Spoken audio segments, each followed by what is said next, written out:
ನಮಸ್ಕಾರ, ವಿವಿಸಿ ನ್ಯೂಸ್ಗೆ ಸ್ವಾಗತ. ನಾನು ಸಮೀಕ್ಷಾ ಹೆಚ್ಆರ್. ಈಗ ಹೆಡ್ಲೈನ್ಸ್. ಲೋಕಸಭಾ ಚುನಾವಣೆಯ ಬಳಿಕ ರಾಜ್ಯ ಕಾಂಗ್ರೆಸ್ ಸರ್ಕಾರ ಹತಾಶವಾಗಿದೆ. ಪೆಟ್ರೋಲ್ ಡೀಸೆಲ್ ಬೆಲೆ ಏರಿಕೆ ಖಂಡಿಸಿ ಸೋಮವಾರ ಪ್ರತಿಭಟನೆ ಹಮ್ಮಿಕೊಳ್ಳಲಾಗಿದೆ. ಬಿಜೆಪಿ ರಾಜ್ಯಾಧ್ಯಕ್ಷ ಬಿವೈ ವಿಜಯೇಂದ್ರ ಹೇಳಿಕೆ. ದೈನಂದಿನ ಒತ್ತಡ ಮರೆತು ಫೀಲ್ಡ್ಗಿಳಿದ ಪತ್ರಕರ್ತರು. ಜಿಲ್ಲಾ ಪತ್ರಕರ್ತರ ಸಂಘದ ವಾರ್ಷಿಕ ಕ್ರೀಡಾಕೂಟ ಆಯೋಜನೆ. ಜಿಲ್ಲಾ ಪಂಚಾಯತ್ ಸಿಇಒ ಪೂರ್ಣಿಮಾರಿಂದ ಚಾಲನೆ. ಅಧಿಕಾರವು ನಾವು ಕಲಿಯುವ ಜ್ಞಾನದಿಂದ ದೊರಕಬೇಕೇ ಹೊರತು ಅದನ್ನು ನಾವು ಹುಡುಕಿ ಹೋಗಬಾರದು. ಶ್ರೀ ಪುಷ್ಪಗಿರಿ ಮಹಾಸಂಸ್ಥಾನ ಶ್ರೀಮಠದ ಶ್ರೀ ಸೋಮಶೇಖರ ಮಹಾಸ್ವಾಮೀಜಿ ಹೇಳಿಕೆ. ಲೋಕಸಭಾ ಚುನಾವಣೆಯ ಬಳಿಕ ರಾಜ್ಯ ಕಾಂಗ್ರೆಸ್ ಸರ್ಕಾರ ಹತಾಶವಾಗಿದೆ ಎಂದು ಬಿಜೆಪಿ ರಾಜ್ಯಾಧ್ಯಕ್ಷ ಬಿವೈ ವಿಜಯೇಂದ್ರ ತಿಳಿಸಿದರು. ನಗರದಲ್ಲಿಂದು ಸುದ್ದಿಗಾರರೊಂದಿಗೆ ಮಾತನಾಡಿದ ಅವರು, ಲೋಕಸಭಾ ಚುನಾವಣೆಯಲ್ಲಿ ಕಾಂಗ್ರೆಸ್ಗೆ ನಿರೀಕ್ಷಿತ ಸ್ಥಾನಗಳು ಬಾರದ ಹಿನ್ನೆಲೆಯಲ್ಲಿ ಆ ಸಿಟ್ಟನ್ನು ಜನರ ಮೇಲೆ ತೀರಿಸಿಕೊಳ್ಳುತ್ತಿದ್ದಾರೆ. ವಿದ್ಯುತ್ ದರ ಹೆಚ್ಚಳ, ಸ್ಟ್ಯಾಂಪ್ ಡ್ಯೂಟಿ ಹೆಚ್ಚಿಸಿದರು. ಇದೀಗ ಪೆಟ್ರೋಲ್, ಡೀಸೆಲ್ ದರ ಲೀಟರ್ಗೆ 3 ರು ಹೆಚ್ಚಳ ಮಾಡಿದ್ದಾರೆ. ಈ ಮೂಲಕ ರಾಜ್ಯದ ಜನರಿಗೆ ಬರೆ ಹಾಕಲು ಹೊರಟಿದ್ದಾರೆ. ಈಗಾಗಲೇ ಬರದಿಂದ ನಾಡಿನ ರೈತರು ಬೇಸತ್ತಿದ್ದಾರೆ. ಈ ಸಂದರ್ಭದಲ್ಲಿ ಇಂತಹ ನಿರ್ಧಾರವನ್ನು ತೆಗೆದುಕೊಂಡಿರುವುದು ಖಂಡನೀಯ. ಆದ ಕಾರಣ ಇದನ್ನು ಖಂಡಿಸಿ ಸೋಮವಾರ ಪ್ರತಿಭಟನೆ ಮಾಡಲು ತೀರ್ಮಾನಿಸಲಾಗಿದೆ. ಅಷ್ಟರೊಳಗೆ ಎಚ್ಚೆತ್ತು ಪೆಟ್ರೋಲ್, ಡೀಸೆಲ್ ದರ ಹೆಚ್ಚಳ ಆದೇಶ ವಾಪಸ್ ಪಡೆಯಬೇಕೆಂದು ಆಗ್ರಹಿಸಿದರು. ಇನ್ನು ನಟ ದರ್ಶನ್ ಕೊಲೆ ಪ್ರಕರಣದ ಬಗ್ಗೆ ಪ್ರತಿಕ್ರಿಯಿಸಿದ ಅವರು, ಚಿತ್ರದುರ್ಗದ ಯುವಕ ರೇಣುಸ್ವಾಮಿಯನ್ನು ಬರ್ಬರವಾಗಿ ಹತ್ಯೆಗೈದಿರುವ ಪ್ರಕರಣ ಅತ್ಯಂತ ಅಮಾನವೀಯ ಹಾಗೂ ಖಂಡನೀಯ. ನಟ ದರ್ಶನ್ ಸೇರಿದಂತೆ ಇತರರ ಮೇಲೆ ಬಂದಿರುವ ಆರೋಪ ಅತ್ಯಂತ ಕಳವಳಕಾರಿ ಘಟನೆಯಾಗಿದೆ. ಸರ್ಕಾರ ಯಾವುದೇ ಮುಲಾಜಿಗೂ ಈಡಾಗದೆ ತಪ್ಪಿತಸ್ಥರಿಗೆ ಕಠಿಣ ಶಿಕ್ಷೆ ಆಗುವಂತೆ ತನಿಖೆಯನ್ನು ಬಿಗಿಗೊಳಿಸಲಿ. ಮೃತ ರೇಣುಕಸ್ವಾಮಿ ಕುಟುಂಬಸ್ಥರಿಗೆ ದುಃಖ ಭರಿಸುವ ಶಕ್ತಿಯನ್ನು ಭಗವಂತನು ಕರುಣಿಸಲಿ. ರೇಣುಕಾಸ್ವಾಮಿ ಸಾವಿಗೆ ನ್ಯಾಯ ಸಿಗುವಂತಾಗಲಿ ಎಂದರು. ಚುನಾವಣೆಯ ಫಲಿತಾಂಶದ ನಂತರ ರಾಜ್ಯದಲ್ಲಿ ಕಾಂಗ್ರೆಸ್ ಪಕ್ಷ ಹತಾಶರಾಗಿದ್ದಾರೆ. ಈ ಸರ್ಕಾರ ಇವತ್ತು ಬೇಜವಾಬ್ದಾರಿತನದಿಂದ ನಡ್ಕೊಳ್ತಾ ಇರ್ತಕ್ಕಂಥ ತಾವು ನೋಡಿದ್ದೀರಿ. ನಿನ್ನೆ ದಿನ ಯಾರೂ ಕೂಡ ಊಹಿಸೋಕ್ಕೆ ಸಾಧ್ಯ ಇಲ್ಲ. ಲೋಕಸಭಾ ಚುನಾವಣೆ ಮುಗಿತಿದ್ದಂಗೆ ಇವತ್ತು ಪೆಟ್ರೋಲ್ ಡೀಸೆಲ್ ಇವತ್ತು 3 ರೂಪಾಯಿ ಜಾಸ್ತಿ ಮಾಡಿರ್ತಕ್ಕಂಥದ್ದು ರಾಜ್ಯದ ಜನರ ಮೇಲೆ ಒಂದು ಬರೆ ಎಳಿತಕ್ಕಂಥ ಕೆಲಸ ರಾಜ್ಯ ಸರ್ಕಾರ ಮಾಡಿದೆ. ಇವತ್ತು ಜನ ಶಾಪ ಆಗ್ತಾ ಇದ್ದಾರೆ. ಇವತ್ತು ಬರಗಾಲದಿಂದ ಈಗಿನೂ ಹೊರಗೆ ಬರೋದಕ್ಕೆ ಸಾಧ್ಯ ಆಗಿಲ್ಲ. ರೈತರು ಕಂಗಾಲಾಗಿದ್ದಾರೆ.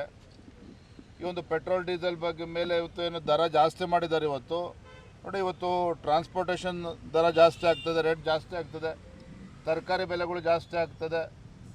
ಇವತ್ತು ರೈತರು ಕೂಡ ಅನನುಕೂಲ ಆಗ್ತದೆ. ಇವತ್ತು ರೈತಾಪಿ ಜನ ಇವತ್ತು ಪಂಪ್ ಸೆಟ್ಟು, ಇವತ್ತು ಟ್ರ್ಯಾಕ್ಟರ್ಗಳು ಉಪಯೋಗಿಸ್ಕೊಳ್ತಾರೆ, ಅವ್ರಿಗೂ ಕೂಡ ಇವತ್ತು ಬರೆ ಆಗ್ತದೆ. ಪ್ರತಿ ವರ್ಗದ ಜನರಿಗೆ, ಸಾಮಾನ್ಯ ಜನರಿಗೆ ಇವತ್ತು ಅನಾನುಕೂಲ ಆಗ್ತದೆ, ಪ್ರತಿಯೊಬ್ಬರು ಕೂಡ ಅನಾನುಕೂಲ ಆಗ್ತದೆ. ಈ ರೀತಿ ಒಂದು ಬೇಜವಾಬ್ದಾರಿತನ ರಾಜ್ಯ ಸರ್ಕಾರ ನಡ್ಕೊಳ್ತಾ ಇದೆ. ಇವರಿಗೆ ನಿಜವಾಗ್ಲೂ ಕೂಡ ನೋಡಿ, ಇವತ್ತು ಹಾಗಾಗಿ ನಾವು ಭಾರತೀಯ ಜನತಾ ಪಾರ್ಟಿಗೆ ಆಗಲೇ ಕರೆಯನ್ನು ಕೊಟ್ಟಿದ್ದೇವೆ. ನಾಳು ರಾಜ್ಯವ್ಯಾಪ್ತಿ ಹೋರಾಟ ತೆಗೆದುಕೊಳ್ತಾ ಇದ್ದೇವೆ. ಮುಂದಿನ ಸಹ ಇವತ್ತು ನಾಳೆ ಪ್ರತಿ ಜಿಲ್ಲಾ ಕೇಂದ್ರಗಳಲ್ಲಿ ಹೋರಾಟ ಇದೆ. ಅದ ನಂತರನೂ ಕೂಡ ಏನು ಮಾಡಬೇಕು ಅಂತೇಳಿ ನಾಳೆ ಚರ್ಚೆ ಮಾಡಿ ತೀರ್ಮಾನ ಮಾಡ್ತೇವೆ. ಆದರೆ ಒಂದು ತಮ್ಮ ಮೂಲಕ ರಾಜ್ಯದ ಮುಖ್ಯಮಂತ್ರಿಗಳಿಗೆ ನಾನು ಆಗ್ರಹವನ್ನು ಮಾಡ್ತೇನೆ, ಈ ರೀತಿ ನಿಮ್ಮ ಗ್ಯಾರಂಟಿಗಳಿಗೆ ಹಣವನ್ನು ಹೊಂದಿಸೋದಕ್ಕೆ ಸಾಧ್ಯ ಆಗದೇನೆ ಈ ರೀತಿ ತೀರ್ಮಾನ, ಒಂದು ಬೇಜವಾಬ್ದಾರಿತನದಿಂದ ತೀರ್ಮಾನ ಮಾಡಿದರೆ ಎಲ್ಲ ವರ್ಗದ ಜನರು ಕೂಡ ಇದು ಅನಾನುಕೂಲ ಆಗ್ತದೆ. ಹಾಗಾಗಿ ಮಾನ್ಯ ಮುಖ್ಯಮಂತ್ರಿಗಳನ್ನ ಆಗ್ರಹ ಮಾಡ್ತೇನೆ, ಈಗಲೂ ಕೂಡ ಕಾಲ ಮಿಂಚಿಲ್ಲ, ನಿಮ್ಮ ತೀರ್ಮಾನ ಏನು ತೆಗೆದುಕೊಂಡಿದ್ದೀರಿ, ಪೆಟ್ರೋಲ್ ಮೇಲೆ 3 ರೂಪಾಯಿ, ಡೀಸೆಲ್ ಮೇಲೆ 3.5 ರೂಪಾಯಿ ಜಾಸ್ತಿ ಮಾಡ್ತಕ್ಕಂಥದ್ದು. ನಗರದ ಕಲಾ ಕಾಲೇಜಿನ ಆವರಣದಲ್ಲಿಂದು ಹಾಸನ ಜಿಲ್ಲಾ ಕಾರ್ಯನಿರತ ಪತ್ರಕರ್ತರ ಸಂಘದ ವತಿಯಿಂದ ಪತ್ರಕರ್ತರ ವಾರ್ಷಿಕ ಕ್ರೀಡಾಕೂಟವನ್ನು ಹಮ್ಮಿಕೊಳ್ಳಲಾಗಿತ್ತು. ಕಾರ್ಯಕ್ರಮವನ್ನು ಉದ್ಘಾಟಿಸಿ ಮಾತನಾಡಿದ ಜಿಲ್ಲಾ ಪಂಚಾಯತ್ ಜಿಲ್ಲಾ ಕಾರ್ಯನಿರ್ವಹಣಾಧಿಕಾರಿ ಪೂರ್ಣಿಮಾ, ಮಾಧ್ಯಮಗಳು ಎಲ್ಲರನ್ನೂ ಎಚ್ಚರಿಸುವಂತಹ ಕಾರ್ಯವನ್ನು ಮಾಡುತ್ತಿದ್ದು, ಮಾಧ್ಯಮದಿಂದ ಅನೇಕ ಸಮಸ್ಯೆಗಳನ್ನು ಬಗೆಹರಿಸಲಾಗಿದೆ. ಪತ್ರಕರ್ತರು ದಿನನಿತ್ಯ ತಮ್ಮ ಕೆಲಸಗಳಲ್ಲಿ ತೊಡಗಿಸಿಕೊಂಡು ಒತ್ತಡದ ಜೀವನವನ್ನು ನಡೆಸುತ್ತಿದ್ದೀರಿ.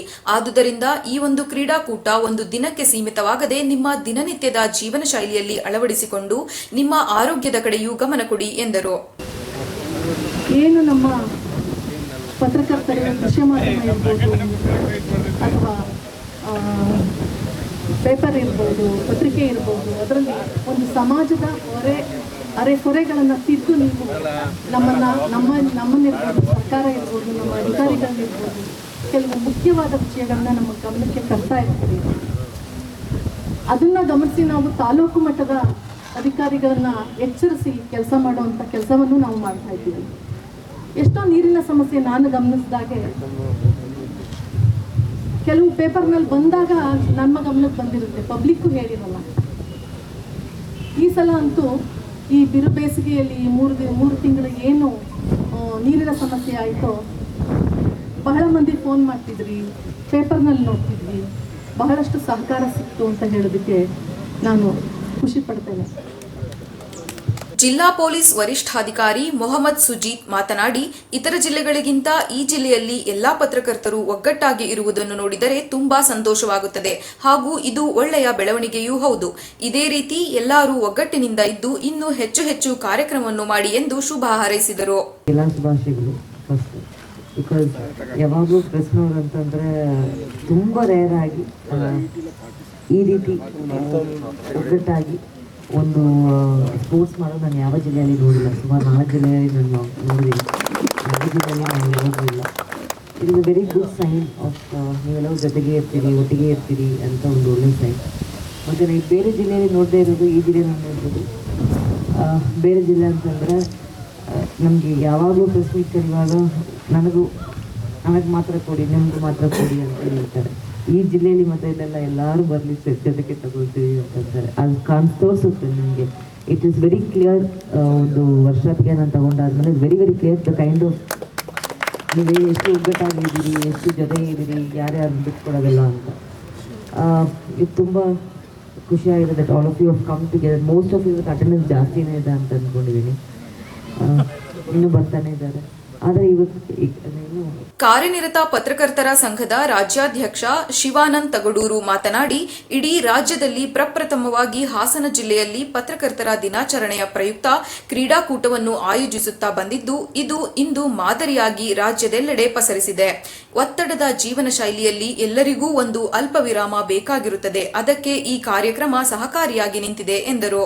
ಅದಕ್ಕೆ ಅನೇಕರು ಹಿರಿಯರು ಕಟ್ಕೊಂಡು ಬಂದಂಥ ಪರಂಪರೆ, ಸಂಘವನ್ನು ಉಳಿಸ್ಕೊಂಡು ಬೆಳೆಸ್ಕೊಂಡು ಬಂದಂಥ ಪರಂಪರೆ, ವೃತ್ತಿಪರವಾಗಿ ಈ ಸಂಘವನ್ನು ಕಟ್ಟಿದಂಥ ರೀತಿ ಇವತ್ತೆಲ್ಲ ನಮ್ಮೆಲ್ಲರಿಗೆ ಆದರ್ಶವಾಗಿದೆ.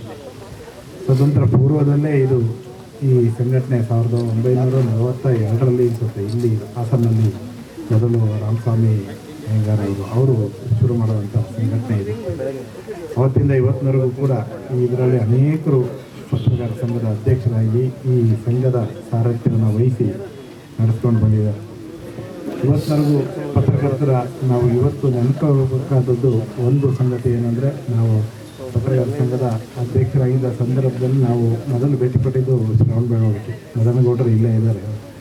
ಆಗಿನ ಸಂದರ್ಭದಲ್ಲಿದ್ದಂಥ ಚಾರುಕೀರ್ತಿ ಭಟ್ಟಾರಕ ಸ್ವಾಮೀಜಿಯವರು ಕೊಟ್ಟಂತ ಸಲಹೆ ಇವತ್ತು ಕೂಡ. ಹಿರಿಯ ಪತ್ರಕರ್ತ ಮದನ್ ಗೌಡ ಮಾತನಾಡಿ, ಪ್ರತಿ ವರ್ಷ ಜುಲೈ ತಿಂಗಳಿನಲ್ಲಿ ನಡೆಯುವ ಪತ್ರಕರ್ತರ ದಿನಾಚರಣೆಯ ನಿಮಿತ್ತ ಈ ಕ್ರೀಡಾಕೂಟವನ್ನು ಆಯೋಜನೆ ಮಾಡಲಾಗುತ್ತದೆ.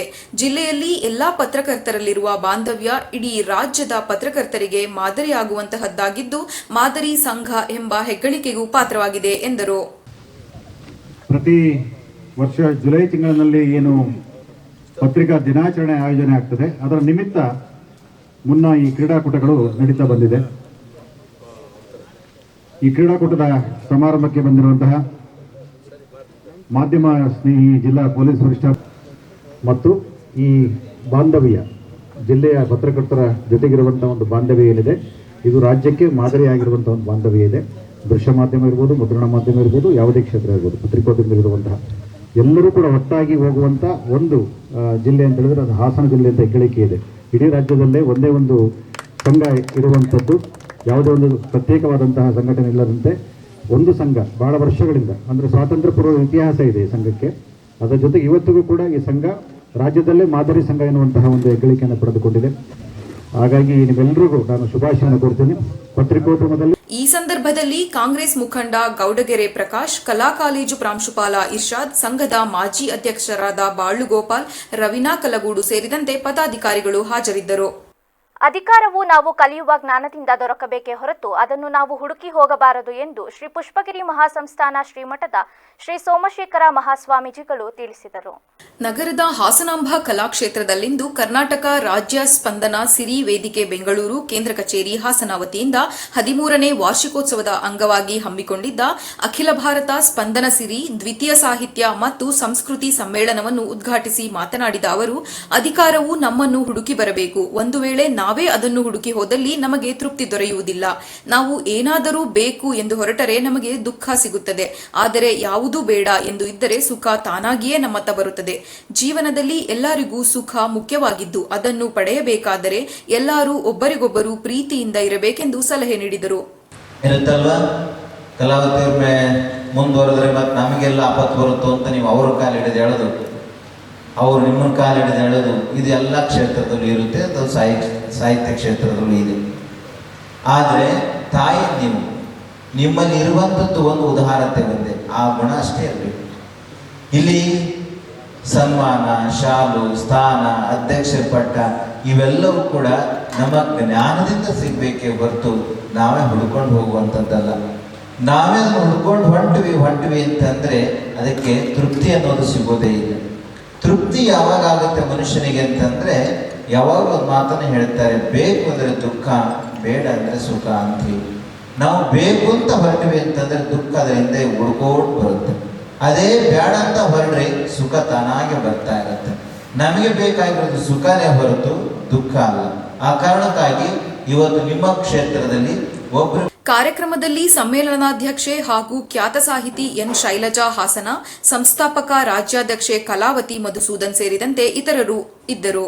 ಚಾಮರಾಜನಗರದ ಖಾಸಗಿ ಹೋಟೆಲ್ನಲ್ಲಿಂದು ಕರ್ನಾಟಕ ರಕ್ಷಣಾ ವೇದಿಕೆ ಪ್ರವೀಣ್ ಶೆಟ್ಟಿ ಬಣದ ಜಿಲ್ಲಾ ಗೌರವಾಧ್ಯಕ್ಷರಾದ ಶ್ರೀ ನಾಯಕ್ರವರ ಜನ್ಮದಿನವನ್ನು ಜಿಲ್ಲಾ ಪಟ್ಟಣದ ಎಲ್ಲ ಪದಾಧಿಕಾರಿಗಳು ಸೇರಿ ಸಡಗರ ಸಂಭ್ರಮದಿಂದ ಆಚರಿಸಿದರು. ಈ ಸಂದರ್ಭದಲ್ಲಿ ಮಾತನಾಡಿದ ಜಿಲ್ಲಾ ಪ್ರಧಾನ ಕಾರ್ಯದರ್ಶಿ ರಿಯಾಜ್ ಪಾಷಾ, ಕೃಷ್ಣನಾಯಕ್ರವರು ಸ್ನೇಹಜೀವಿ, ಉತ್ತಮವಾಗಿ ಸಮಾಜಮುಖಿ ಚಿಂತಕರಾಗಿದ್ದು ಸಂಘಟನೆಗೆ ಒಂದು ಶಕ್ತಿಯಾಗಿದ್ದಾರೆ. ಜಿಲ್ಲೆಯಾದ್ಯಂತ ಸಂಚರಿಸಿ ಸಂಘಟನೆಯನ್ನು ಬಲಗೊಳಿಸುವುದರಲ್ಲಿ ಸಹಕರಿಸುತ್ತಿದ್ದಾರೆಂದು ಶುಭ ಹಾರೈಸಿದರು. ಹಾಗೂ ಆತ್ಮೀಯರು, ನಮ್ಮ ಮಾರ್ಗದರ್ಶಕರಾದಂತಹ ಶ್ರೀಯುತ ಕೃಷ್ಣನಾಯಕ್ರವರ ಜನ್ಮದಿನಾನ ನಾವು ಸರಳವಾಗಿ ಆಚರಿಸ್ತಾ ಇದ್ದೀವಿ. ಸರಳ ಸಜ್ಜನಿಕೆ ಹರಿಕಾರರಿಂದ ಪ್ರಸಿದ್ಧಿಯಾಗಿರ್ತಕ್ಕಂಥ ಕೃಷ್ಣನಾಯಕ್ರವರಿಗೆ ದೇವರು ಆಯಸ್ಸು, ಆರೋಗ್ಯ, ಐಶ್ವರ್ಯ, ಸಕಲ ಸಂಪತ್ತು ನೀಡಿ ಹೋರಾಟಕ್ಕೆ ಒಂದು ಬೆನ್ನೆಲುಬಾಗಿ ನಿಂತು ನಮ್ಮ ಜೊತೆ ಸದಾಕಾಲ ಇರಲಿ. ನೊಂದವರ ಬಾಳಿಗೆ ಒಂದು. ಜಿಲ್ಲಾಧ್ಯಕ್ಷ ಆರ್ ಮೋಹನ್ ರವರು ಮಾತನಾಡಿ, ಕೃಷ್ಣನಾಯಕ್ರವರು ಸರಳ ಸಜ್ಜನಿಕೆಯ ಹರಿಕಾರರು, ಕಷ್ಟದ ಸಂದರ್ಭದಲ್ಲಿ ಎಲ್ಲರಿಗೂ ಸಹಾಯ ಹಸ್ತ ನೀಡುವ ಕೊಡುಗೈದಾನಿ ಎಂದು ಸ್ಮರಿಸಿದರು. ಈ ದಿನ ಹಬ್ಬದ ಶುಭಾಶಯ ತಿಳಿಸಿದ ಮತ್ತು ಜಿಲ್ಲಾ ಕರ್ನಾಟಕ ರಕ್ಷಣಾ ವೇದಿಕೆಯ ಮತ್ತು ಜಿಲ್ಲಾಧ್ಯಕ್ಷರು ಮತ್ತು ತಂಡದವರಿಗೂ ನನ್ನ ಹೃದಯಪೂರ್ವಕವಾದ ಧನ್ಯವಾದಗಳನ್ನು ತಿಳಿಸಲು ಬಯಸುತ್ತೇನೆ.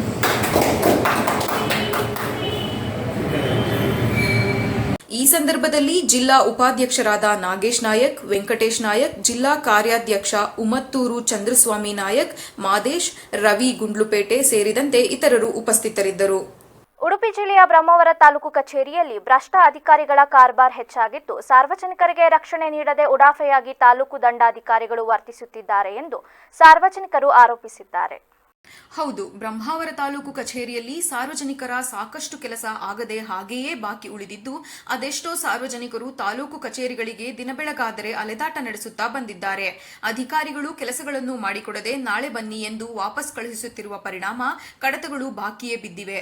ಇಲ್ಲಿನ ಸಿಬ್ಬಂದಿಯಾದ ಶಿವರಾಜ್ ಕಟಗಿ ಎಂಬುವವರನ್ನು ಸಾರ್ವಜನಿಕರು ಕೆಲಸ ಮಾಡಿಕೊಡಿ ಎಂದು ಕೇಳಿದರೆ ಹಣ ಕೊಟ್ಟರೆ ಮಾತ್ರವೇ ಮಾಡುವುದು, ಇಲ್ಲವಾದರೆ ಮಾಡಿಕೊಡಲು ಸಾಧ್ಯವಾಗುವುದಿಲ್ಲ, ಏನು ಬೇಕಾದರೂ ಮಾಡಿಕೊಳ್ಳಿ ಎಂದು ಹೇಳುತ್ತಾರೆಂದು ಸಾರ್ವಜನಿಕರು ಆರೋಪಿಸಿದ್ದು, ಇದೇ ರೀತಿ ಮುಂದುವರಿದರೆ ಜಿಲ್ಲಾಧಿಕಾರಿ ಕಚೇರಿ ಎದುರು ಪ್ರತಿಭಟನೆ ನಡೆಸಲಾಗುತ್ತದೆ ಹಾಗೂ ಈ ವಿಚಾರದಲ್ಲಿ ಜಿಲ್ಲಾಡಳಿತ ನೇರ ಹೊಣೆಯಾಗುತ್ತದೆ ಎಂದು ಸಾರ್ವಜನಿಕರು ಎಚ್ಚರಿಸಿದ್ದಾರೆ.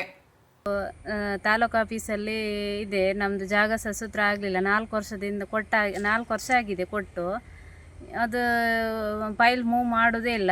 ಅವರು ಶಿವರಾಜ್ ಅವರ ಹತ್ರ ಇದೆ. ಶಿವರಾಜ್ ಅವರು ನಾಳೆ ಬನ್ನಿ ಮತ್ತೆ ಬನ್ನಿ ಅಂತ ನಮ್ಮನ್ನು ಕಳಿಸ್ತಾನೇ ಇದ್ದಾರೆ, ಸರಿಯಾಗಿ ಮಾಡಿ ಕೊಡೋದಿಲ್ಲ. ನಮ್ಮದು ಪ್ಲಾಟಿಂಗ್ ಮಾಡಿ ಕೊಡದೆ ತುಂಬ ರಗಳೆ ಆಗಿದೆ ನಮಗೆ. ನಾವು ತುಂಬ ಬಡವರು. ನಾವು ಹಳೆ ತಾಲೂಕು ಆಫೀಸ್ ಇರುವಾಗಲೇ ಹೋಗಿ ಈಗ ಹೊಸ ತಾಲೂಕು ಆಫೀಸ್ ಆದಮೇಲೆ ಅಲ್ದಾಡ್ತಾ ಇದ್ದೀವಿ. ಆದರೂ ಇನ್ನೂ ಸರಿ ಆಗಲಿಲ್ಲ. ದುಡ್ಡಿಗೆ ತುಂಬ ಡಿಮ್ಯಾಂಡ್ ಮಾಡ್ತಾರೆ. ಶಿವರಾಜ್ ಅವರು ದುಡ್ಡಿಗಾಗಿ ಪೀಡಿಸ್ತಾ ಇದ್ರು. ಅಂದರೆ ತುಂಬ ಕಷ್ಟ ಆಗ್ತಾ ಇದೆ. ನಾವು ದುಡ್ಡೆಲ್ಲ ಕೊಡಲಿಕ್ಕೆ, ಅವರಿಗೆ ಲಂಚ ಕೇಂದ್ರ ಕೊಡಲಿಕ್ಕೆ ಆಗೋದಿಲ್ಲ. ನಮ್ಗೆ ತುಂಬ ಬಡವರು, ಆ ಶಕ್ತಿ ನಮಗಿಲ್ಲ. ರೆಕಾರ್ಡ್ ಆಗಿ ತುಂಬ ವರ್ಷಗಳೇ ಆಗಿವೆ. ನಮಗಾದರೂ ಈಗ ಪ್ಲಾಟಿಂಗ್ ಆಗದೆ ತುಂಬ ಸಮಸ್ಯೆ ಆಗ್ತಾ ಉಂಟು. ಅಲ್ದಡಿ ತುಂಬ ಸುಸ್ತಾಗಿ ಬಿಟ್ಟಿದ್ವಿ. ಹಣ ಕೊಡಲಿಕ್ಕಿಲ್ಲ. ತುಂಬ ಇದ್ರು. ಮಹೇಂದ್ರ ಬೊಲೆರೋ ಪಿಕಪ್ ವಾಹನದಲ್ಲಿ ಅಕ್ರಮವಾಗಿ ವಧೆ ಮಾಡುವ ಉದ್ದೇಶದಿಂದ 2 ಕೋಣಗಳನ್ನು ಸಾಗಾಟ ಮಾಡುತ್ತಿದ್ದ ವೇಳೆ ಗಣೇಶ್ ನಗರದ ಪುರವರ್ಗ ಚೆಕ್ಪೋಸ್ಟ್ನಲ್ಲಿ ಪೊಲೀಸರು ವಾಹನ ತಡೆದು 2 ಆರೋಪಿಗಳನ್ನು ಬಂಧಿಸಿದ ಘಟನೆ ಭಟ್ಕಳದಲ್ಲಿ ನಡೆದಿದೆ. ಬಂಧಿತ ಆರೋಪಿಗಳನ್ನು ರಾಮಭಟ್ಕ ನಾಯ್ಕ ಹಾಗೂ ರಾಮಚಂದ್ರ ಸುಬ್ಬನಾಯ್ಕ ಬೆಳಗ್ಗೆ ಕಾನಮದ್ಲು ನಿವಾಸಿ ಎಂದು ಗುರುತಿಸಲಾಗಿದ್ದು, ವಧೆ ಮಾಡುವ ಉದ್ದೇಶದಿಂದ ಶನಿವಾರ ಬೆಳಗಿನ ಜಾವ ಸುಮಾರು 4:30ಕ್ಕೆ ಬೈಂದೂರಿನ ಭಟ್ಕಳ ಕಡೆಗೆ 50,000 ಮೌಲ್ಯದ 2 ಕೋಣಗಳನ್ನು ಎಲ್ಲಿಂದಲೋ ಕಳವು ಮಾಡಿಕೊಂಡು ಹಿಂಸಾತ್ಮಕ ರೀತಿಯಲ್ಲಿ ಸಾಗಾಟ ಮಾಡಿಕೊಂಡು ಹೋಗುತ್ತಿರುವಾಗ ಭಟ್ಕಳ ಶಹರದ ರಾಷ್ಟ್ರೀಯ ಹೆದ್ದಾರಿ 66ರ ಚೆಕ್ಪೋಸ್ಟ್ನಲ್ಲಿ 2 ಬಂಧಿಸಿದ್ದಾರೆ. ಪ್ರಕರಣ ಭಟ್ಕಳ ನಗರ ಠಾಣೆಯಲ್ಲಿ ದಾಖಲಾಗಿದೆ. ಭಟ್ಕಳದ ರಥಬೀದಿಯಲ್ಲಿರುವ ಶ್ರೀ ಚನ್ನಪಟ್ಟಣ ಹನುಮಂತ ದೇವಸ್ಥಾನದಲ್ಲಿ ಅಯೋಧ್ಯೆಯ ಶ್ರೀರಾಮ ಮಂದಿರ ಮಾದರಿಯ ವಿಶೇಷ ಪ್ರದರ್ಶನ ಹಮ್ಮಿಕೊಳ್ಳಲಾಗಿದೆ.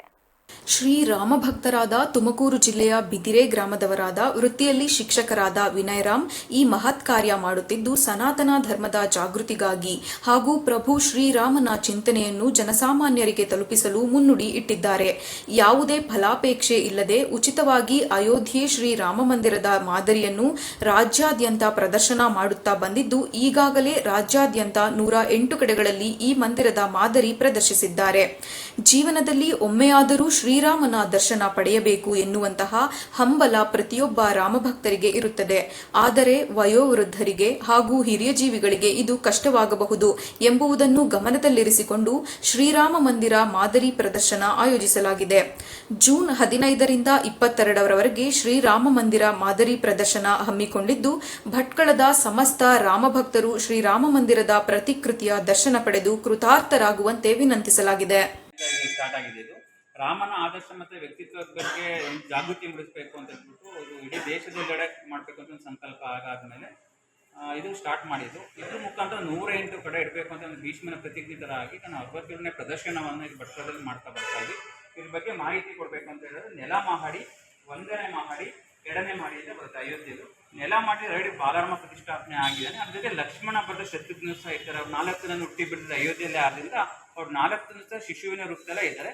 ಅದೇ ರೀತಿ 1ನೇ ಮಹಡಿ, ಇದು ನೆಲ ಮಹಡಿ, ನೆಲ ಮಾಡಿ ಇಲ್ಲಿ ಬಾಲರಾಮ.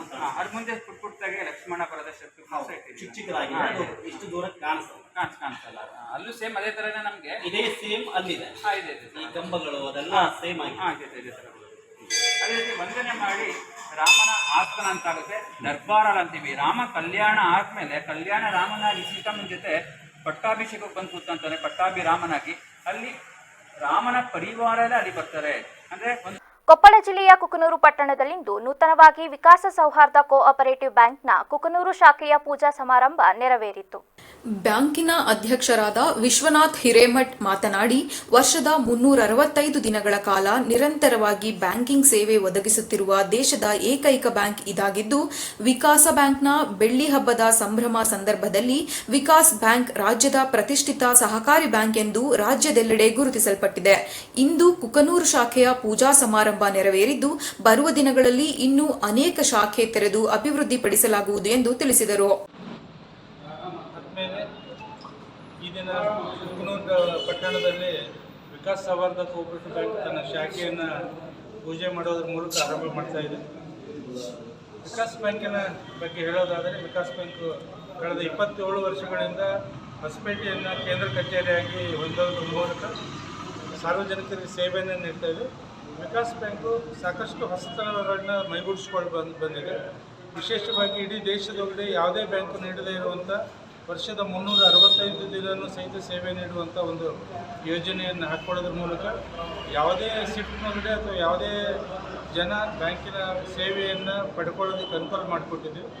ಅದರೊಟ್ಟಿಗೆ ಇವತ್ತು ಡಿಜಿಟಲೈಸ್ ಬ್ಯಾಂಕಿಂಗ್ ಏನು ಕರಿತೀವಿ, ಆ ಡಿಜಿಟಲೈಸ್ ಬ್ಯಾಂಕಿಂಗ್ ಒಳಗಡೆ ಕಮರ್ಷಿಯಲ್ ಬ್ಯಾಂಕ್ನಲ್ಲಿ ಏನೆಲ್ಲ ಸೇವೆಗಳನ್ನ ಕೊಡ್ತಾ ಇದ್ದಾರೆ, ATM ಇರ್ಬೋದು, ಮೊಬೈಲ್ ಆ್ಯಪ್ ಇರ್ಬೋದು, IMPS ಇರ್ಬೋದು, UPI ಇರ್ಬೋದು, ಈ ಸಂದರ್ಭದಲ್ಲಿ ಬ್ಯಾಂಕಿನ ನಿರ್ದೇಶಕರಾದ ರಮೇಶ್ ಪುರೋಹಿತ, ವಿಕಾಸ ವ್ಯವಸ್ಥಾಪಕರಾದ ಬಸವರಾಜ್ ದಿಬ್ಬದ, ಸುಷ್ಮಾ, ಗವಿಸಿದ್ದಪ್ಪ, ವೀರಬಸಯ್ಯ ಅಧಿಕಾರಿ ಸೇರಿದಂತೆ ಇತರರು ಉಪಸ್ಥಿತರಿದ್ದರು. ಈಗ ಮತ್ತೊಮ್ಮೆ ಹೆಡ್ಲೈನ್ಸ್. ಲೋಕಸಭಾ ಚುನಾವಣೆಯ ಬಳಿಕ ರಾಜ್ಯ ಕಾಂಗ್ರೆಸ್ ಸರ್ಕಾರ ಹತಾಶವಾಗಿದೆ. ಪೆಟ್ರೋಲ್ ಡೀಸೆಲ್ ಬೆಲೆ ಏರಿಕೆ ಖಂಡಿಸಿ ಸೋಮವಾರ ಪ್ರತಿಭಟನೆ ಹಮ್ಮಿಕೊಳ್ಳಲಾಗಿದೆ. ಬಿಜೆಪಿ ರಾಜ್ಯಾಧ್ಯಕ್ಷ BY ವಿಜಯೇಂದ್ರ ಹೇಳಿಕೆ. ದೈನಂದಿನ ಒತ್ತಡ ಮರೆತು ಫೀಲ್ಡ್ಗಿಳಿದ ಪತ್ರಕರ್ತರು. ಜಿಲ್ಲಾ ಪತ್ರಕರ್ತರ ಸಂಘದ ವಾರ್ಷಿಕ ಕ್ರೀಡಾಕೂಟ ಆಯೋಜನೆ. ಜಿಲ್ಲಾ ಪಂಚಾಯತ್ ಸಿಇಒ ಪೂರ್ಣಿಮಾರಿಂದ ಚಾಲನೆ. ಅಧಿಕಾರವು ನಾವು ಕಲಿಯುವ ಜ್ಞಾನದಿಂದ ದೊರಕಬೇಕೇ ಹೊರತು ಅದನ್ನು ನಾವು ಹುಡುಕಿ ಹೋಗಬಾರದು. ಶ್ರೀ ಪುಷ್ಪಗಿರಿ ಮಹಾಸಂಸ್ಥಾನ ಶ್ರೀಮಠದ ಶ್ರೀ ಸೋಮಶೇಖರ ಮಹಾಸ್ವಾಮೀಜಿ ಹೇಳಿಕೆ. ಕ್ಷಣ ಕ್ಷಣದ ಸುದ್ದಿಗಾಗಿ ನೋಡ್ತಾ ಇರಿ VVC TV, ಸತ್ಯದ ಕಡೆ ನಮ್ಮ ನಡೆ.